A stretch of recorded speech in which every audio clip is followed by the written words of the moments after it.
Our board seems to invite the same people to our annual gala, and it drives me nutty because these people provide a small token donation, but it doesn't go any further. We need more people knowing about us, not the same ones. How do you help board members identify new people they can invite to an event? Well, first, do you have to really have an annual gala?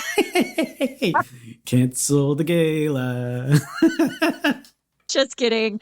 For those who have listened to Andy and I in the past, we have ranted about galas when they're not done through a larger strategy or development plan. But anyways, no. In all seriousness, I mean, I think that you really.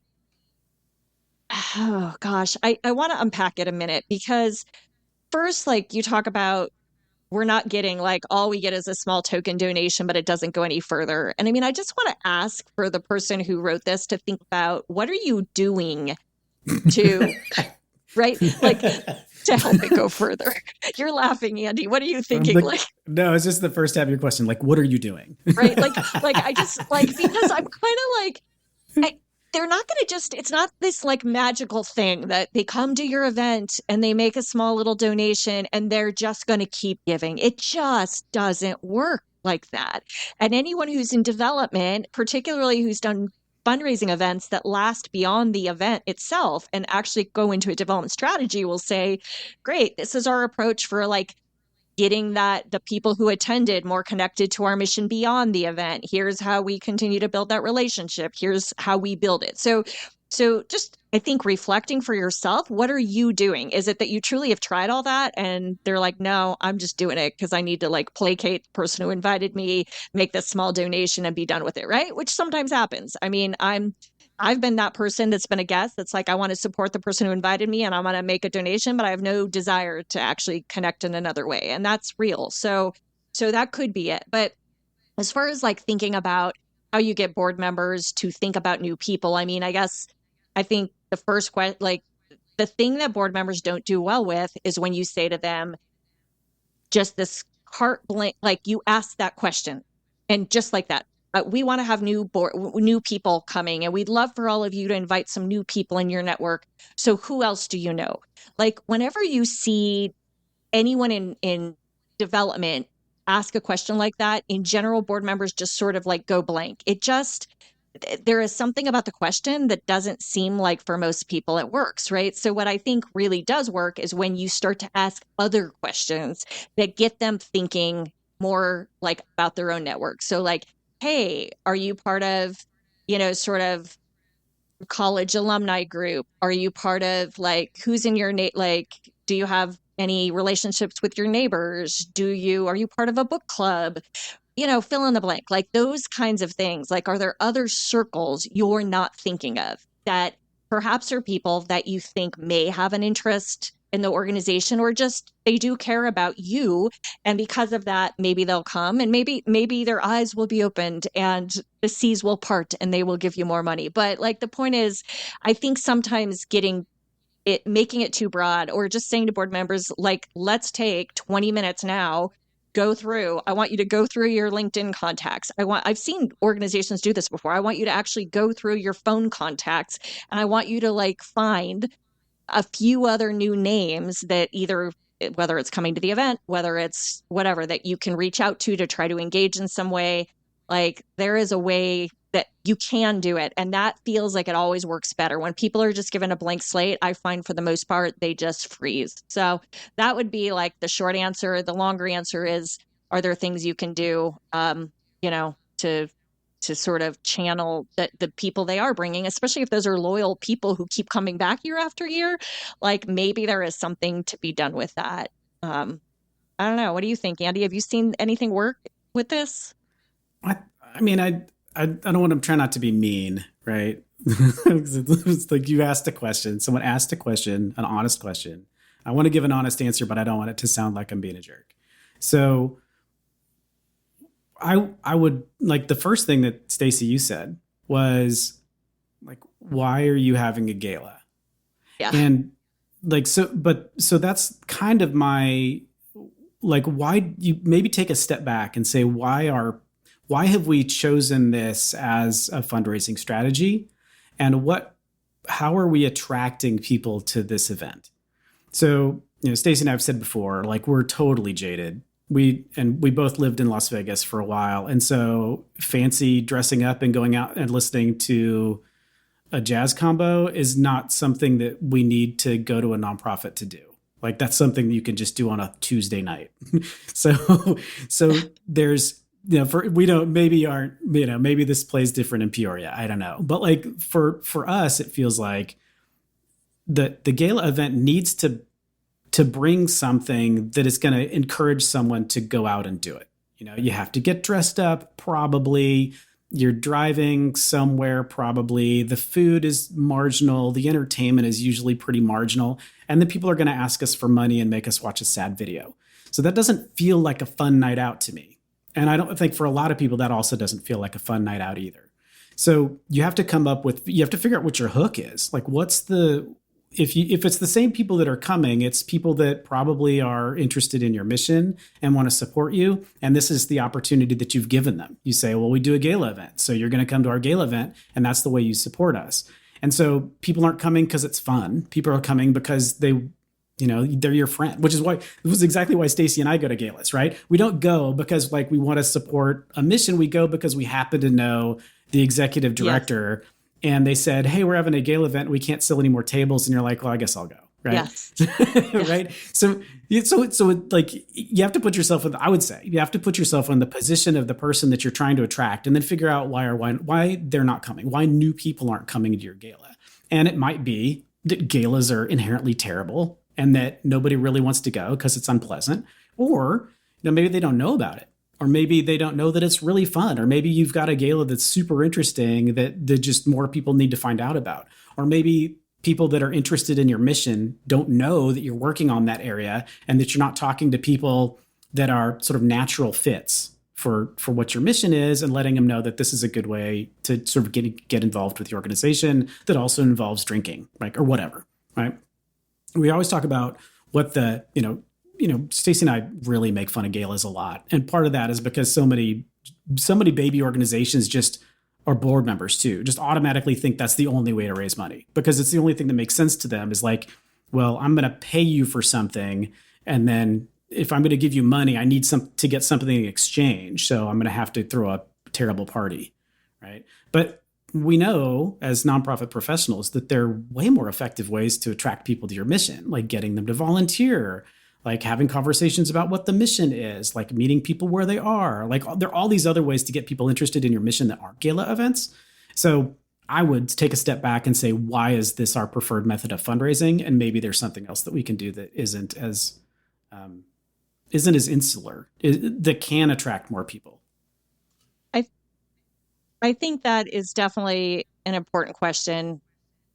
And and I want to go back to, because when we've talked about this before, I mean, I think one of the things that's important to keep in mind is there are I think you and I are a bit, because we are jaded, because we've been to so many. And here's the thing, I've been to some that I really, really like. I go, wow, they did an amazing job. I felt inspired. So it's not like everyone is doing this awful. And it's not, and some people are making raising a lot of money because whatever, they have the right donor base. So, I mean, there's just so many dynamics, but like that come at play. So it does make me wonder, like, is your gala, do you have some kind of feedback mechanism to know if it's sort of just the same people every year? Is it because there's no other opportunity to support you? To your point, Andy, like, is that their only outlet? And is that the outlet that they want? Like, maybe maybe they actually really like it. I mean, Andy, I'm always shocked. Like, some people will tell me they're so excited, like, about, there's people like us that are like, okay, I don't really want to spend every Friday and Saturday night going to a gala. There's others that really love it. Like, they love the social piece. They love meeting new people. They love networking. But back to like, I still am just like, if you have done that thoughtfulness of thinking about all the giving opportunities, thinking about how they all work together, how one maybe opens the door to other things, that is what makes like maybe there is absolutely room for a gala. And if there is, like, then it's just like, please don't waste that opportunity of that next step. That's like the part that I don't know. I don't hear many organizations, like when I actually ask them, so what did you do after the event with the donors? Oh, we sent the thank you email. And nothing is done except until next year. And I just go, gosh, what a lost opportunity. Like they just had and not everyone is going to bite, because some people are there just because they're there because they like somebody or someone, they have a relationship with someone. But some of those people may have been moved, or they go, wow, like that's really cool. Maybe I want to like get more involved. Maybe it starts as a volunteer. So like, what is that pathway from the event? And that, I think, just helps make this a different kind of conversation than just how do I get board members to invite, new people. And it might be interesting to say, can I just ask board members? It seems like you keep inviting the same old people. Like, why not like is that inherent? Is it just because these are your peeps? Is it because like, you're not necessarily proud of the event? Like, what is it? Or that you just are intimidated to ask anybody else? Like, I think really trying to get behind that too, because we don't know unless we ask, right? And there could be a really good reason. Like maybe they just never thought of it. Maybe they don't realize that part of what you're trying to do, it sounds like, is get more people exposed to your mission or get exposed to what your organization does. Well, if they know that that's one of the goals of the event, then maybe that changes it for them. Nonprofit governance. Nonprofit answers. Nonprofit board. Nonprofit management. Nonprofit marketing. Nonprofit resources. Welcome to Nonprofit Everything, the podcast where hosts Andy Shurick and Stacey Wedding answer your questions about all things nonprofit. Hey there, friends. Welcome to another episode of Nonprofit Everything. This is Stacey Wedding. I am here with my fabulous and fun co-host, Andy Shurick, and we're so glad you joined us for a new episode. Lots of great questions, as always, that we get that make these podcasts possible. And you know where to reach us: social, nonprofiteverything.com, or, I think Andy calls it pigeon carrier, right? Is that a thing? Pigeon carrier? Yeah, sure. I think that would actually be cute. Like, although pigeons kind of creep me out. How about you, Andy? I don't know. Pigeons are kind of creepy. I don't know. I feel like I don't hate pigeons, but I don't live in New York City where you're swarmed by them if you happen to have food or something, right? I don't mind birds. I think I'm okay with birds. Did you not ever watch that movie, The Bird? I've seen the movie The Birds, yeah. I think maybe, I don't know. I don't know that scared me either. I don't know. I'm not a scary movie person. Are you a scary movie person?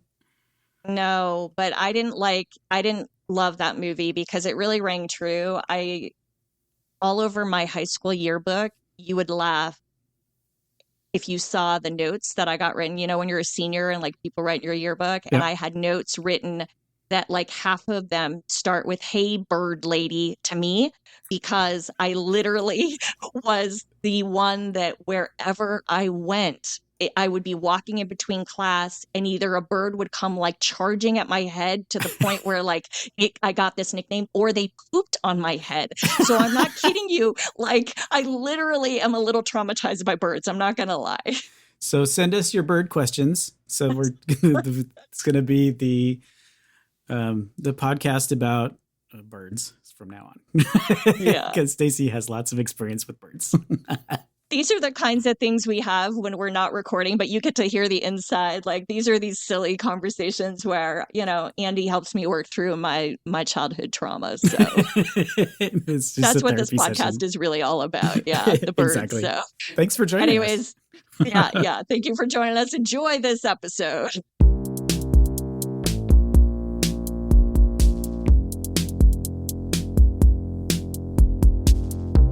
Andy, how do you deal with resistance to change? I recently joined a smallish organization that has been around for 15 years. The founder and the executive director are heavily involved in the day-to-day operations and are almost always resistant to my ideas. I often hear, "The way we've always done it is ...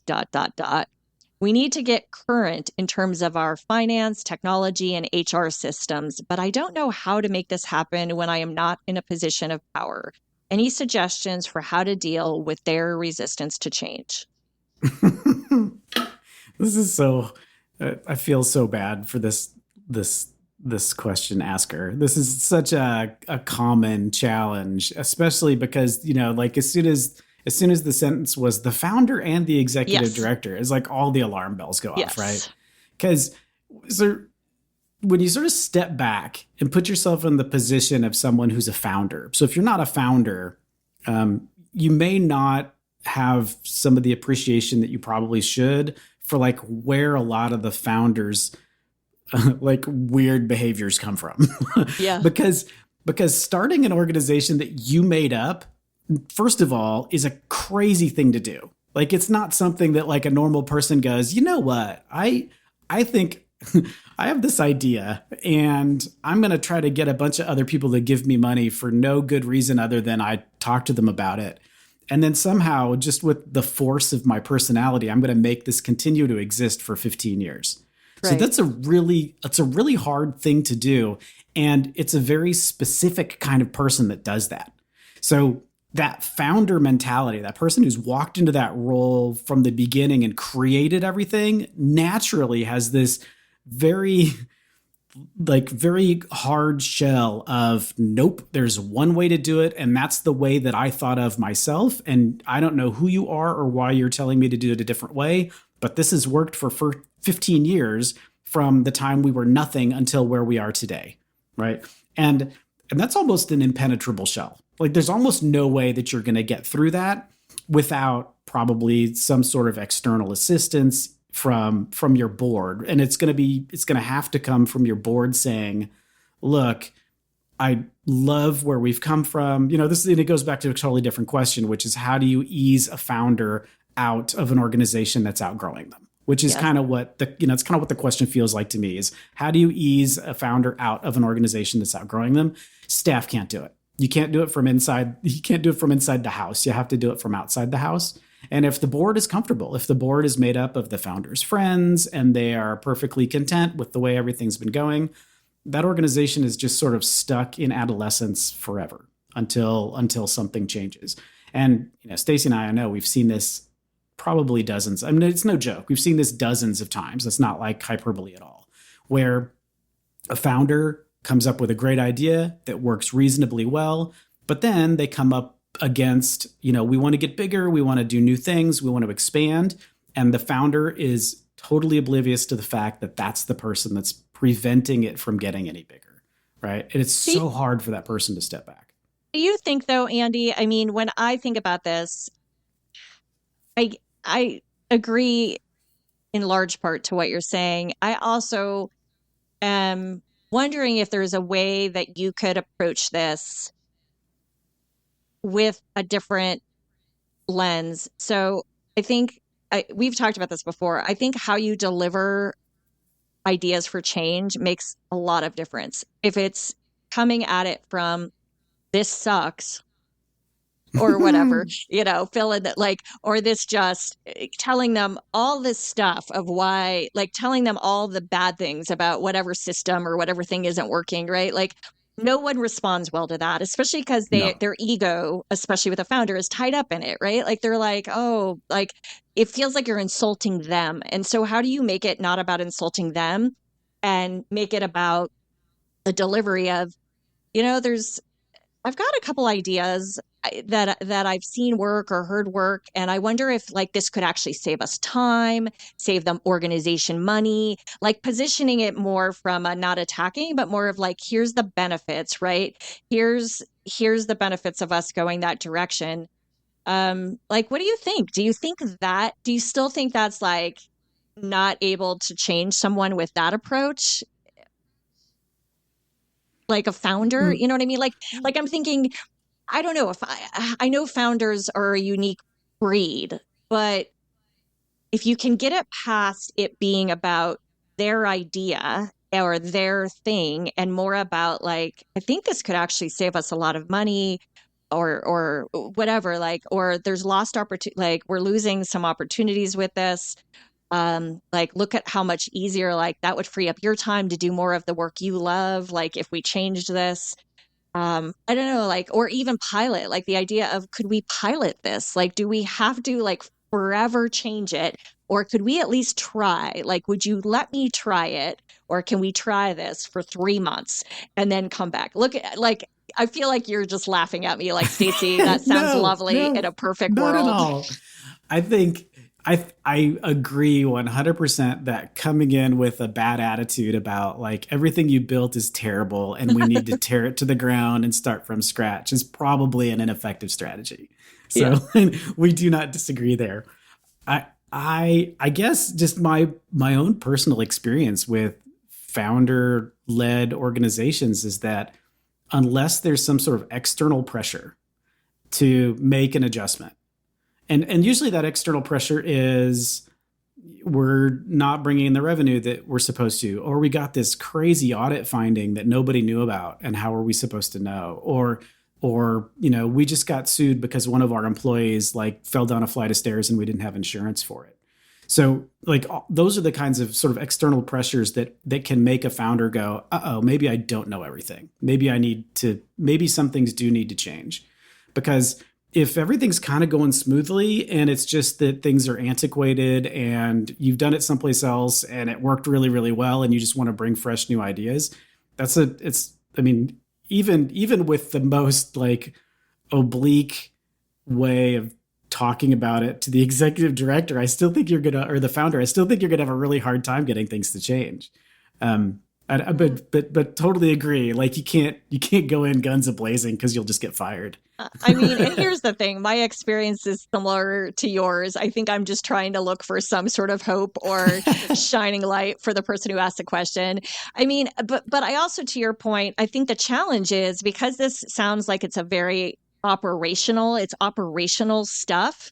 For the most part, your board is not going to even they're not going to know about that level of detail or shouldn't know about that level of detail. And so that poses another challenge. Like the board is probably not going to be the one, in my opinion, like to sit there unless they are experiencing it in some way themselves with work they're doing or helping on a committee with or something where they're like, hey, or to your point, if the bigger picture numbers are not like where they need to be, then the board can ask. But otherwise, I don't know if this gets solved unless like if you could have, and this isn't a pitch for consultants, but I mean, one thing where you'll see organizations do is sometimes have someone come in and do like an organizational assessment or something, operational assessment, call it, whatever, fill in the blank, right? That comes in and sort of looks at it. And now let's be candid, like who's gonna make them do that, right? The founder and executive director probably are not going to say, yes, let's go spend money to do that. That's going to be driven by a board member, funder, somebody who says, are we operating as efficiently as we could, right? So it still goes back full circle to what you said. It probably is some external pressure. However, I do want to say to the person who wrote this, like maybe you just try out, like, so not only doing it with the right approach, but you could try some of these other strategies first to see if they work, is just sort of framing it in a different way, making it like sharing again the benefit. Like for me, it's all about the benefit, because if you don't share the benefit or what's on the upside of it, other than making your life easier, that's not enough. That's not going to be enough, right? Like, so there's got to be like, this is going to help the organization in this way. So I feel like you could try that. And, get them to agree to let you pilot it and then knock it out of the park. So let's hope one of these things works, but it is a dilemma. This is why we need like founder intervention or something. But you've got a point, is that no founder would ever sign up for that. So No, they would not. So back to square one.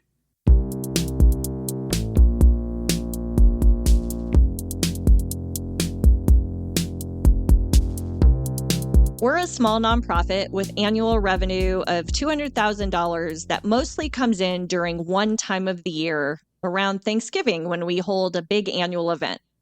We've only been around 5 years, and our budget is based on what we have in the bank at the end of the calendar year, because cash flow the rest of the year is mostly negative. Our fundraising efforts each year are basically for the following calendar year. Is this acceptable, or is it too conservative? basically we have 12 months cash reserve. Oh, I feel this question. Having worked in food banking, I 100% feel this question because in a lot of times when you're working in the hunger space, like the most lucrative time to get people's attention about hunger is around the holidays. And this is actually true for a lot of organizations that aren't hunger relief organizations too, is that the holidays are a time that we've got two things going on. One, it's the holidays and people feel generous. They want to give. And number two, you're getting near the end of the calendar year, which is when a lot of people need to make gifts in order to get a tax deduction. So you have this sort of these two things stacked up on top of each other where depending on how you work, especially if you've got a gala event, like your annual event is the one thing that raises the most money for you. And it happens to be in that part of the year that, you could just see a massive cash bump at that part of the year. And then you just kind of coast. You coast on that cash until it comes in. I'm not going to tell you the obvious thing because you know this because you didn't put it in the question, but I know you know this. You need to come up with ways to raise money year round. You can't just rely on a gala event and then be like, well, this is really hard, right? So you know the answer to your question there, but you didn't ask it, so I'm not going to say it. Other than that, I'm done. For organizations that do have a massive lump in their fundraising, there are two things I usually recommend. One is to make sure that you're not making it harder on yourself by having a fiscal year that kind of ends during the lump. So for food banks and other organizations, many of them or hunger relief organizations, many of them have moved their fiscal year from December 31st to like June 30th. And what that does is that instead of putting that bump at the end of the year, which I mean, if you've got it under control, it's not a big deal for cash flow, but it does like take a psychological toll on your board who's looking at, oh God, the money's going away. The money's going away. We're not going to have enough money at the end of the year. And you're like, it'll be fine. We've got this big event. It'll be fine. But what if it's not good, right? And so you end up like raising the blood pressure of your board unnecessarily. So if you move your fiscal year so that your fiscal year ends June 30th, that bump happens earlier in the year, closer to the middle of the year. And so there's probably less stress. It doesn't change necessarily how the money flows out. Like moving your fiscal year does nothing other than making your final reporting date a different date. But it can make the budget process, if your board is looking at like against an annual budget, it can calm them down a little bit as well. The other thing is to, like you say, you have a reserve, which you kind of have to, right? If you have a big lump of money that comes in, that turns into a reserve that then you spend down over the year. I'd say, one of the questions was, is 12 months cash reserve too much? I don't know. I think it depends on the size of your organization and what you're spending it on. So if you're like many organizations and most of your expenditures are salaries, those are very smooth. Those happen very evenly over a year. And so I would say 12 months of cash reserves is way too much. Like I'd be looking at 3. If you're mostly smooth expenditures over the year, where basically what I mean by that is like if you're spending roughly the same amount of money every single month, but you raise all the money in 1 month, that's okay. I don't know that you need 12 months of cash reserve. That seems way conservative to me. If your expenditures are really lumpy, so depending on what kind of organization you are, you may spend a lot of money around the holidays too. So if you've got expenditures that happen, big expenditures that happen, I would just make sure that you can't accidentally clean yourself out on a really big expenditure month and then not be able to recover throughout the rest of the year. So you might look at a longer cash reserve than 3 months, but I think even then, I still think 12 months seems a little extreme. Do you think, Andy, beyond obviously, including other types of fundraising or revenue generation throughout the year, beyond having some type of reserve based on what you just said, are there other ways for this organization to to basically help meet the months where they're not bringing in cash until they build up the revenue? Like, I mean, is it just a line of credit they work from, or what would be something? Is there another strategy there they should be thinking of? Because they've got a 12-month cash reserve, I think a line of credit's probably unnecessary. I always like having them anyway, just because weird things happen. Like I know Stacey and I were joking once, like pre-COVID, like we were talking about what's the worst that could happen, and then like 2 months later COVID hit and we're like, oh, this is the worst that could happen, right? So like sometimes things surprise you. And you're not really ready for what's going to happen.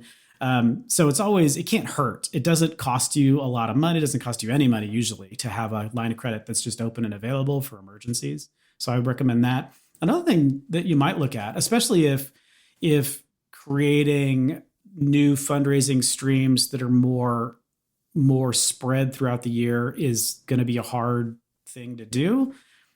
One of the things you might consider is when you're talking to donors during your annual event, maybe start talking to some of those donors about pledges. So instead of, tell you what, instead of giving me $500 now, why don't you give me $1,000 spread over a year? So like something that, because people don't think about it the same way you do necessarily about the money going out. They're like, well, this is how much I've got in my checking account and this is how much I feel comfortable giving away right now. But yeah, spread over a whole year, like that's only one other payment of a little bit more. Like you're not doubling it maybe necessarily. So maybe you can then start talking to some donors that might have the capacity about spreading their gifts over, like giving you a larger gift and spreading it over a longer period of time. Because then it's money that you wouldn't have counted on in those other periods, which may actually help with that sort of smoothing it over time as well. Look into, instead of giving us $100, why don't you give us $12 a month? Something like that. I mean, because then it's more money, number one, and number two, it's spread over a longer period of time, which can take some of that lump away because the ask is still happening at the same time. They're still agreeing to it at the same time, but the money's coming in over a longer period of time. So it might be something I'd consider as well. Can I ask you something that you said that I've always wondered about myself? And I've had people ask me this and I haven't had an answer. You mentioned, you can change your fiscal year, it could move from calendar year to July 1 or, whatever that looks like. Is it when you're making that decision, what are the things you should think about? Is it just like what you said in this circumstance where it's about kind of cash flow, or are there other things? Because it feels like it's weird to me. There's a lot of different fiscal year cycles out there. And I'm always curious why, like who set those and how easy is it to change those? And what is the thinking when you do change it? So yeah, the reason that you would consider moving your fiscal year is to either move it so that the work that needs to be done at the end of the fiscal year doesn't crash against busy times. So for hunger relief agencies, especially people like pantries and food banks, like between Thanksgiving and the end of the year it's a mad rush and everything gets really, really hectic. And so some things get dropped. Inventory may start to get out of control a little bit because things are moving so fast. And so the last thing you want to do is be like, oh yeah, by the way, I know you guys have worked hard for 2 months. Now you need to come in on New Year's Eve and do your full inventory count so that we can be ready for the start of the new fiscal year. Like it's going to make people mad. Yeah. And it's going to be a lot harder to do than if you did it on July 1, which isn't necessarily a very, very busy time for a hunger relief organization. So thinking about like what activities need to happen when is number one. Number two, so states and the federal government have a fiscal year that is super weird. Like they start on October 1st for whatever reason. And so some organizations get a lot of money from the federal government, have moved their fiscal years to match up with the federal government's fiscal year just to make reporting easier, just so that they're kind of on the same timeline as everybody else and just make that process of reporting and coming up with the stuff that they need to close out the stuff easier. So that would be the other thing. You could do it at any time. There's nothing, I wouldn't do it very often because it's going to make your accounting team really mad because it's a lot of work. And there's this confusing thing. Like, so one of the things you have to do, if you go from like a December 31st to July 1, you end up with what's called a stub year, which is a 6-month long year, which is deeply confusing to board members. Yeah.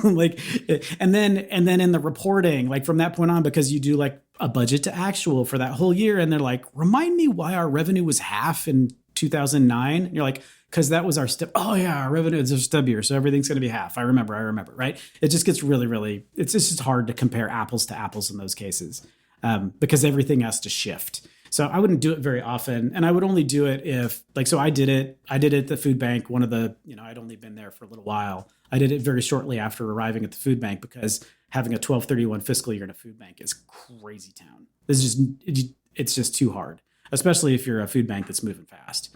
So that was, I put us all through that suffering to move it to June 30th. Well, thank you for answering my question. I cheated a little bit and asked my own question.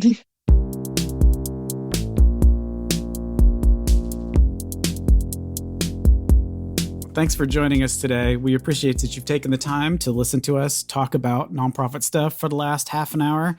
Remember, send us those questions. If you've got feedback on the podcast, we love to hear that too. And we're actually serious about that. We're not just saying that because we think that's what you're supposed to say at the end of a podcast. So if you've got stuff you want us to do differently or better, or just got any comments at all, go ahead and send those to us too. You can still send them to the questions@nonprofiteverything.com email address, and we will get those immediately. And we really appreciate all the work that you're doing in the community too, because this is hard work. And thank you for doing it.